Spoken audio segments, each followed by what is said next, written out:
हमने शहर को दी एक नई पहचान, हम हैं सिंघानिया बिल्डकॉन। प्रधानमंत्री नरेंद्र मोदी और केंद्रीय गृह मंत्री अमित शाह अगले कुछ दिनों में जम्मू और कश्मीर का दौरा करने वाले हैं। सूत्रों के मुताबिक पीएम मोदी 24 अप्रैल को जम्मू कश्मीर जा सकते हैं। पंचायती राज दिवस के मौके पर वे घाटी का दौरा कर सकते हैं। वहीं अमित शाह का दौरा 18-19 मार्च को होगा। प्रधानमंत्री नरेंद्र मोदी ने आज गोवा और मणिपुर के मनोनीत मुख्यमंत्रियों से मुलाकात की। इसकी जानकारी पीएम ने ट्वीट के जरिए दी। एक बार फिर दोनों राज्यों में बीजेपी ने शानदार जीत दर्ज की है। गोवा में प्रमोद सावंत को दोबारा सीएम बनाया जा रहा है, तो मणिपुर में भी एन बीरेन सिंह के हाथों में ही कमान रहेगी। प्रमोद सावंत ही गोवा के अगले मुख्यमंत्री होंगे। विधायक दल की बैठक में प्रमोद सावंत के नाम की औपचारिक घोषणा होगी। इससे पहले गोवा विधानसभा के नवनिर्वाचित 39 सदस्यों ने मंगलवार को शपथ ग्रहण की। नए सदस्यों को शपथ दिलाने के लिए राज्यपाल पीएस श्रीधरन पिल्लई ने मंगलवार को विधानसभा सत्र बुलाया था। फिल्म द कश्मीर फाइल को लेकर देश भर में चर्चा तेज हो गई। इस बीच कश्मीर फाइल्स के डायरेक्टर विवेक अग्निहोत्री समेत टीम के दूसरे सदस्यों ने केंद्रीय गृह मंत्री अमित शाह से मुलाकात की। इस मुलाकात के दौरान गृह मंत्री अमित शाह ने फिल्म की जमकर तारीफ की। उन्होंने कहा कि ये फिल्म कश्मीरी पंडितों के बलिदान की कहानी है। लोकसभा में कांग्रेस अध्यक्ष सोनिया गांधी फेसबुक और ट्विटर का मामला उठाई। सोनिया ने कहा, फेसबुक द्वारा सत्ता की मिलीभगत से जिस तरह सामाजिक सौहार्द भंग किया जा रहा है वो हमारे लोकतंत्र के लिए खतरनाक है। फेसबुक और ट्विटर जैसी वैश्विक कंपनियों का उपयोग नेताओं, राजनीतिक दलों द्वारा पॉलिटिकल नैरेटिव को आकार देने के लिए किया जा रहा है। पंजाब की राजनीति में आज से नया अध्याय शुरू हो चुका है। भगवंत मान ने पंजाब के 17वें मुख्यमंत्री पद के तौर पर शहीद भगत सिंह के गांव खटकड़ कला में शपथ ली। राज्यपाल बनवारी लाल पुरोहित ने भगवंत मान को सीएम पद की शपथ दिलाई। इसके बाद भगवंत मान ने राज्य की जनता का आभार जताया। पंजाब के मुख्यमंत्री पद की शपथ लेने के बाद भगवंत मान ने कहा कि जैसे दिल्ली में लोग विदेशों से स्कूल देखने आते हैं, मोहल्ला क्लिनिक देखने आते हैं, वैसे ही हम पंजाब में स्कूल और अस्पताल ऐसे बनाएंगे कि विदेशों से लोग यहाँ स्कूल और अस्पताल देखने आएंगे। हमें ये यहाँ रहकर अपने देश को ठीक करना है, दूसरे देशों में हमें धक्का नहीं खाना। दक्षिण पूर्व एशिया और यूरोपीय देशों में कोरोना वायरस के बढ़ते मामलों के बीच केंद्रीय स्वास्थ्य मंत्री डॉक्टर मनसुख मंडाविया ने आज उच्च स्तरीय बैठक की। मंडाविया ने बैठक में सतर्कता, आक्रामक जीनोम अनुक्रमण और गहन निगरानी बनाए रखने के निर्देश दिए। युद्ध के बीच यूक्रेन के राष्ट्रपति वोलोदिमीर ज़ेलेंस्की ने बुधवार को अमेरिकी संसद को संबोधित किया। वीडियो कॉन्फ्रेंसिंग के जरिए इस भाषण में ज़ेलेंस्की ने कहा, मैं अमेरिकी राष्ट्रपति से गुजारिश करूंगा कि उनका देश दुनिया का नेतृत्व तो करता ही है, इसके साथ उन्हें अमन कायम करने वाली ताकतों का भी लीडर बनना चाहिए। राजनांदगांव सांसद संतोष पांडे ने रेलवे द्वारा डोंगरगढ़ के साथ किए जा रहे सौतेले व्यवहार का मुद्दा लोकसभा में उठाया। उन्होंने कहा कि दशकों पुराने लोको शेड को रेलवे गोंदिया ले जाया जा रहा है, जिससे यहां कार्यरत कर्मचारी भी गोंदिया शिफ्ट किए जा रहे हैं। सांसद ने रेलवे से मांग की है कि डोंगरगढ़ में रेलवे का विस्तार किया जाए। मध्य प्रदेश विधानसभा का बजट सत्र अपने तय समय से 9 दिन पहले ही खत्म हो गया। कार्रवाई अनिश्चितकाल के लिए स्थगित कर दी गई है। विपक्ष ने इस मुद्दे को बनाकर सदन में जमकर हंगामा किया। वो अगले सत्र में विधानसभा स्पीकर और सरकार के खिलाफ अविश्वास प्रस्ताव लेकर आएगी। वहीं आज विधानसभा में अनुदान मांगों पर चर्चा के दौरान सदन में जमकर हंगामा हुआ। हंगामे के बीच तमाम विधायकों को बिना बहस से ही सत्ता पक्ष ने पास कर दिया है, जिसे विपक्ष ने लोकतंत्र की हत्या करार दिया है।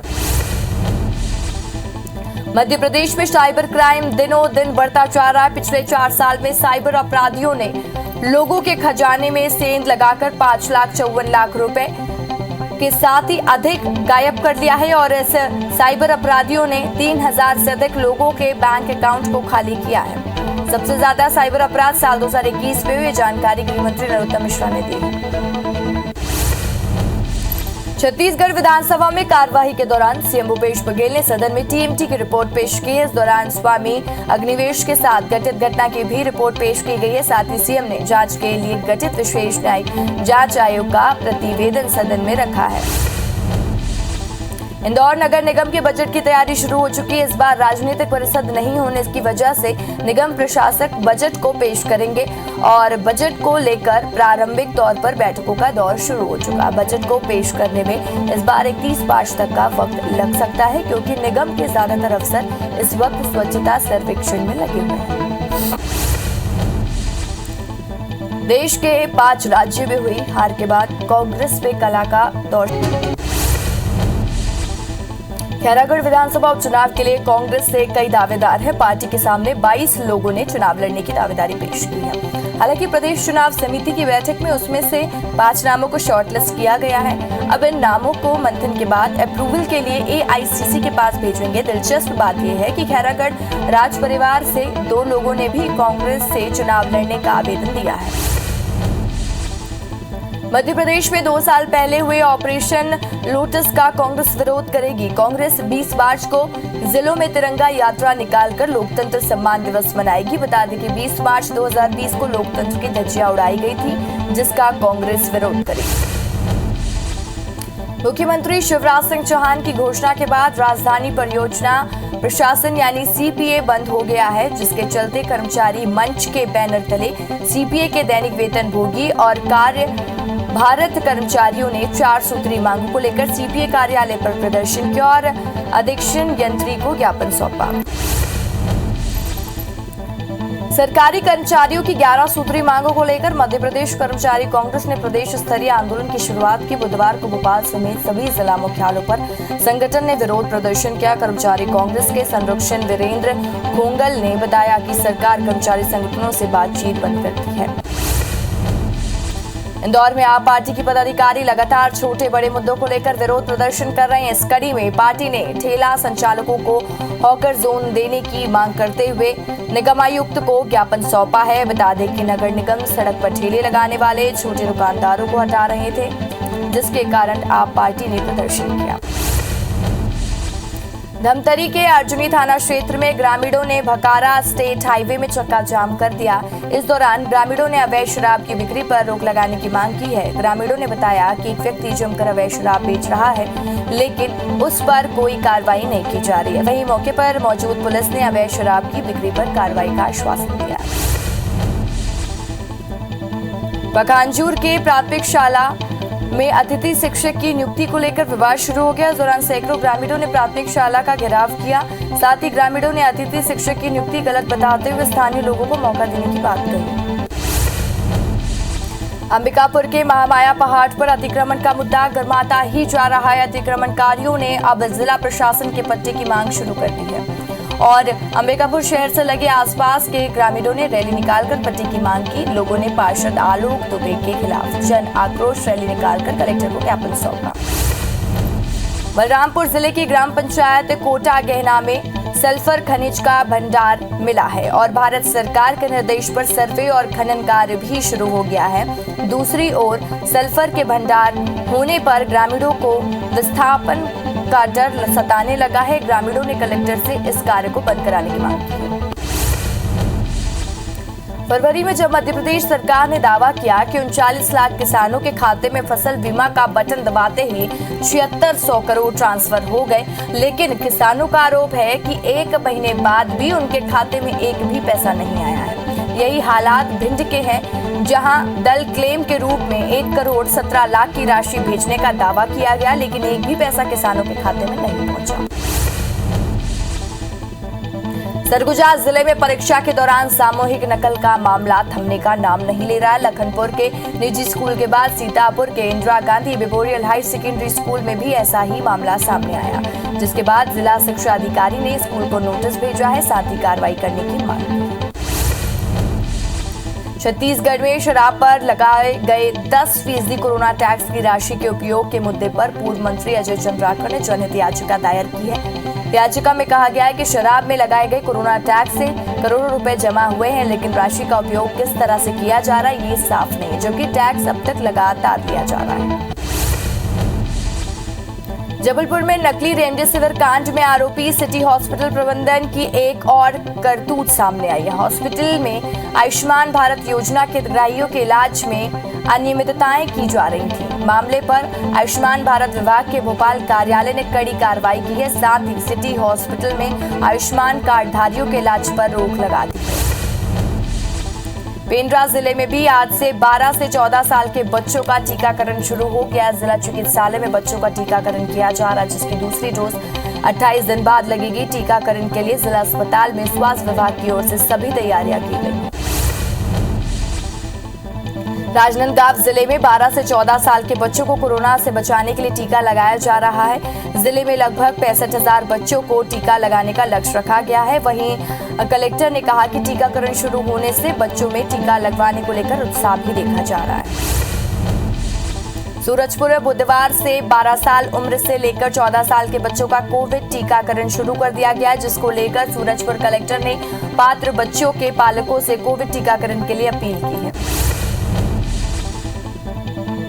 महासमुंद जिला अस्पताल में 12 से 14 साल के बच्चों को कोरोना टीका लगाया जा रहा है। जिले में 52,633 बच्चों को वैक्सीन लगनी है और साथ ही इसकी दूसरी डोज 28 दिन बाद लगाई जाएगी। वहीं टीकाकरण को लेकर बच्चों में खासा उत्साह देखने को मिल रहा है। गुना शहर के बीच से गुजर रही गुनिया नदी का अस्तित्व खतरे में है। गंदगी के चलते नदी नाले के रूप में तब्दील होती जा रही है। इसे लेकर तमाम जिम्मेदार अधिकारी मौन हैं। अधिकारियों की उस चुप्पी से जनता काफी परेशान है। वहीं बदबू से लोगों का जीना मुश्किल हो चुका है। इधर नगर पालिका का दावा है कि सफाई कार्य चल रहा है, लेकिन जमीनी हकीकत कुछ और ही है। ग्वालियर की विजयनगर की रहने वाली अनामिका यादव ने एसपी से गुहार लगाई है। उसका आरोप है कि उसका पति उसे प्रताड़ित करता है। उसका कहना है कि पति ने अपने 5 दोस्तों के साथ मिलकर उसका अपहरण किया और उसके साथ मारपीट की और जान से मारने की कोशिश की। पीड़िता ने बताया कि वे अपने पति से तंग आकर मायके में रह रही है और तभी पति ने उसका अपहरण कर लिया। एंटी माफिया अभियान के तहत की गई कार्रवाई को भोपाल तलब किया जा रहा है। साथ ही पूछा जा रहा है कि किस शहर में कितने माफियाओं के ऊपर कार्रवाई की जा रही है। इसी के तहत ग्वालियर जिले में एंटी माफिया के अभियान के तहत बीते 1 महीने में 12 एफआईआर भू माफिया, 10 एफआईआर माइनिंग माफिया, नकली खाद्य पदार्थ बनाने वालों के खिलाफ की जा रही है। बलरामपुर जिले के किरी कचार गांव में एक शराबी ने कांच की बोतल से हमला कर पत्नी को मौत के घाट उतार दिया। पुलिस के अनुसार मृतका मायके जाना चाहती थी, जिसको लेकर पति पत्नी में विवाद बढ़ गया और पति ने शराब की बोतल से पत्नी पर हमला कर दिया। पड़ोसियों की सूचना पर पुलिस ने आरोपी को गिरफ्तार कर लिया।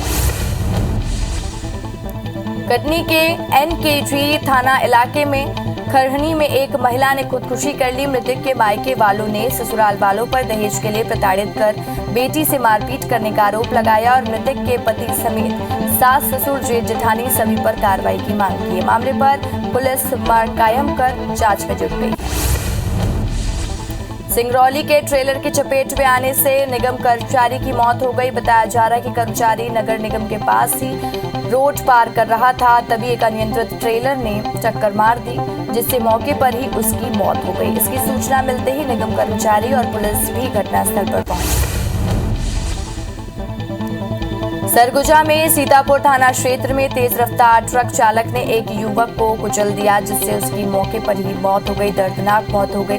घटना को अंजाम देने के बाद से ट्रक चालक फरार है। वहीं पुलिस ने फरार आरोपी के खिलाफ मामला दर्ज कर जांच शुरू कर दी है। टीकमगढ़ में कोतवाली और देहात थानों में टीआई ने पुलिस बल के साथ शहर में अवैध शराब के लिए चिन्हित इलाकों में सर्चिंग ऑपरेशन चलाया। इस दौरान नए बस स्टैंड के पास कुछ बंदिया मोहल्ले में बड़ी मात्रा में अवैध शराब जब्त की गई। वहीं पुलिस ने होली पर्व के दौरान नशे की हालत में पाए जाने वाले लोगों को गिरफ्तार करने की बात कही। रायपुर जिले के पलारी पुलिस ने खैरी रोहांसी में बड़ी मात्रा में कच्ची शराब और महुआ जब्त किया है। मुखबिर से सूचना मिली थी कि नहर के किनारे जंगल में अवैध रूप से शराब छुपा कर रखा गया है। सूचना पर पुलिस की टीम मौके पर पहुंची और शराब जब्त किया गया। मंडला कोतवाली पुलिस ने लाल बहादुर शास्त्री वाद से बड़ी मात्रा में अवैध शराब पकड़ी है, जिसकी कीमत 10 लाख रुपए के ऊपर बताई जा रही है। इस मामले में पुलिस ने 2 संदिग्ध महिलाओं को भी पकड़ा है। ये शराब होली में खपाने के लिए लाई गई थी। कवर्धा जिले के जंगलपुर में पुलिस ने 13 लोगों को गिरफ्तार किया है। बताया जा रहा है कि आरोपी जंगल में जुआ खेल रहे थे, तभी मुखबिर से सूचना मिलने पर पुलिस ने दबिश दी। आरोपियों के कब्जे से 66,500 रुपए, 14 मोबाइल, 8 बाइक बरामद किया गया है। आरोपियों में से कवर्धा, बिंगोरी समेत राजनांदगांव जिले के लोग भी शामिल हैं। बिलाईगढ़ विकासखंड के भंडोरा में अज्ञात चोरों ने घर में संदूक में रखे करीब 60,000 रुपए चोरी कर लिए। परिवार को जब चोरी का पता चला तो उन्होंने बिलाईगढ़ पुलिस को इसकी सूचना दी। पुलिस अज्ञात चोरों के खिलाफ अपराध दर्ज कर जांच में जुट गई है। रायगढ़ पुलिस ने चिटफंड कंपनी के 6 डायरेक्टर को गिरफ्तार किया। आरोपियों के खिलाफ 6 राज्यों के अलग अलग थानों में लगभग 55 मामले दर्ज हैं। पुलिस के मुताबिक आरोपियों ने जिले में रकम दोगुनी करने के नाम पर 2.25 करोड़ की ठगी की है। पुलिस ने बताया कि NICL और फाइन इंडिया सेल्स के नाम पर चिटफंड कंपनी चलाने वाले 10 डायरेक्टर को अब तक गिरफ्तार किया जा चुका है। कवर्धा शहर के मिनी माता चौक के पास सकरी नदी में पुल निर्माण के गुणवत्ता को लेकर सवाल उठने लगे हैं। ये लगभग 100 साल से ज्यादा पुराना पुल है जो कवर्धा को बिलासपुर जबलपुर से जोड़ती है। पुल में बाढ़ आने की स्थिति में यह मार्ग पूरी तरह से बंद हो जाता है। अब 12 करोड़ की लागत से पुल का निर्माण किया जा रहा जो सवालों के घेरे में है। कवर्धा में नेशनल हाईवे स्थित शराब दुकान पर 2 युवकों के साथ मारपीट की गई। घायल युवक किसी तरह भागकर सिटी कोतवाली पहुंचे, जहां मामले की रिपोर्ट दर्ज कराई। युवकों पर डंडा और धारदार हथियार से हमला किया गया। कोतवाली पुलिस मामला दर्ज कर आरोपियों की तलाश कर रही है। भारतीय सेना के दक्षिणी कमान का अलंकरण समारोह भोपाल में आयोजित हुआ, जिसमें 55 सैन्य कर्मियों को वीरता और विशिष्ट सर्विस के लिए मेडल देकर सम्मानित किया गया। इस दौरान दक्षिणी कमान की 20 यूनिट को अलग अलग क्षेत्र में उत्कृष्ट योगदान के लिए दक्षिणी कमान आर्मी कमांडर यूनिट प्रशंसा पुरस्कार मिला। छत्तीसगढ़ में आगामी सत्र से स्कूल और कॉलेजों में NCC के गतिविधियों को संचालित किया जाना है, जिसकी तैयारियों का जायजा लेने NCC के ग्रुप कमांडर ब्रिगेडियर AK दास कोरबा पहुंचे, जहां उन्होंने PG कॉलेज में छात्रों को संबोधित करते हुए बताया कि छत्तीसगढ़ में सालाना 28,000 कैडेट्स तैयार किए जाते हैं। लक्ष्य निर्धारित किया गया है, जिसके तहत प्रति यूनिट 2,425 तैयार करने हैं। पन्ना टाइगर रिजर्व में घुसने आए पर्यटकों को 3 बाघ दिखे, जिसमें से एक बाघ पानी की तलाश में वन विभाग के कर्मचारियों के निवास के पास पहुंच गया। बाघ को देखते ही कर्मचारी अपनी जान बचाकर अंदर घुसा, जिसका पर्यटकों ने वीडियो बनाकर सोशल मीडिया पर वायरल कर दिया। भोपाल समेत रातापानी और सीहोर डिवीजन में बाघों के संरक्षण के लिए वन विभाग ने अनोखी पहल शुरू कर दी है। भोपाल के 22, रातापानी के 80 से अधिक और सीहोर डिवीजन में करीब 15 बाघों का मूवमेंट रूट को 2 कॉरिडोर के रूप में विकसित किया जा रहा है, ताकि यह बाघों की वर्चस्व की लड़ाई से बचा जा सके। अनूपपुर में भीड़ गांव में भालू के हमले से एक युवक की मौत हो गई। ईंट बनाने के काम कर रहा था वो युवक, तभी झाड़ियों में छिपे भालू ने उस पर अचानक से हमला कर दिया, जिससे युवक बुरी तरह से घायल हो गया और थोड़ी देर बाद उसकी मौत हो गई। वही घटना की सूचना पर वन विभाग की टीम मौके पर पहुंची और शव को पोस्टमार्टम के लिए भेजा। चंबल अंचल में घड़ियाल प्रेमियों के लिए बेहद दुखद खबर सामने आई है। पिछले साल चंबल नदी में आई भीषण बाढ़ में सिर्फ फसलें ग्रामीणों के घरों का नुकसान पहुंचाई, बल्कि जलीय जीवों पर भी कहर बनकर टूटी हैं। इस बात का खुलासा वन विभाग की टीम ने फरवरी-मार्च की गणना में किया है। वन विभाग की टीम ने एक सर्वे किया है, जिसमें घड़ियाल, मगरमच्छ, डॉल्फिन सहित कई अन्य जलीय जीवों की संख्या में कमी आई है। Bollywood film oh my God की तर्ज पर रायगढ़ जिले में भगवान को कोर्ट में पेश होने के लिए उपस्थित होने के नोटिस जारी किया गया है। ये कारनामा राजस्व विभाग का है। भगवान शिव पर सरकारी जमीन पर अवैध कब्जे का आरोप है। हालांकि मामला उजागर होने के बाद अधिकारी इसे त्रुटि करार देते हुए पल्ला झाड़ रहे हैं। दतिया जिले के इंदरगढ़ नगर में प्रसिद्ध शीतला माता मंदिर परिसर में अतिक्रमणकारियों का कब्जा। ये मंदिर परिसर में हर साल मेला का आयोजन किया जाता है, जो अतिक्रमणकारियों के कब्जे में है। वही रहवासियों ने जब इसकी शिकायत प्रशासन के आला अधिकारियों से की तो अधिकारी निजी भूमि मालिकों पर कार्रवाई करते नजर आए। डूंगरगढ़ में 2 साल बाद नवरात्र पर्व पर मां बमलेश्वरी मंदिर परिसर में मेला का आयोजन किया जाएगा। 2 साल बाद हो रहे माता के दर्शन के लिए करीब 20 लाख दर्शनार्थियों के पहुंचने की संभावना जताई गई है। वहीं जिला प्रशासन ने अभी से आयोजन की तैयारियां शुरू कर दी हैं। मध्य प्रदेश का ग्वालियर जिला दूषित और मिलावटी मावा उत्पादन का गढ़ बन गया है। बीते एक महीने के अंदर जिले में 12 से ज्यादा कार्रवाई की गई है। इसके बाद ही मिलावटी मावे की सप्लाई नहीं रुक रही है। पहले जिले में रोजाना 1800 किलो मावा आता था, जो अब बढ़कर 18,000 किलो तक पहुंच गया है। छत्तीसगढ़ में खजुराहो के भोरमदेव में वर्षों से महोत्सव का आयोजन किया जा रहा है और कोरोना काल की वजह से पिछले 2 साल से महोत्सव का आयोजन नहीं हो पाया, लेकिन इस साल महोत्सव का भव्य आयोजन किया जाएगा। इस साल भी 30 व 31 मार्च को 2 दिवसीय महोत्सव होना है। कोरिया जिले के मनेन्द्रगढ़ में होली की शुरुआत हो गई है। यहाँ रोजाना रात में राजस्थानी समाज के लोग एक टोली में निकलकर चंग की थाप में के साथ पारंपरिक होली गीत गाते हैं। बसंत पंचमी के दिन चंग पूजा के साथ होली गीत गाने का सिलसिला शुरू हो जाता है और होली पर्व तक रोज अलग अलग इलाकों में घूम घूम कर गीत गाए जाते हैं। राजधानी रायपुर में कल से स्कूल कॉलेजों में छुट्टी लगने के कारण रात से ही छात्रों ने होली खेलना शुरू कर दिया और होली के रंग में डूबे कॉलेज के स्टूडेंट ने एक दूसरे को गुलाल लगाया। दरअसल पिछले 2 साल से होली के त्योहार के समय कोरोना संक्रमण होने के कारण उत्सव का रंग फीका था, लेकिन इस बार संक्रमण कम होने से छात्रों में उत्साह का माहौल देखने को मिल रहा है। फिलहाल इस बुलेटिन में इतना ही। खबरों की लगातार अपडेट्स के लिए आप देखते रहें IBC 24। नमस्कार।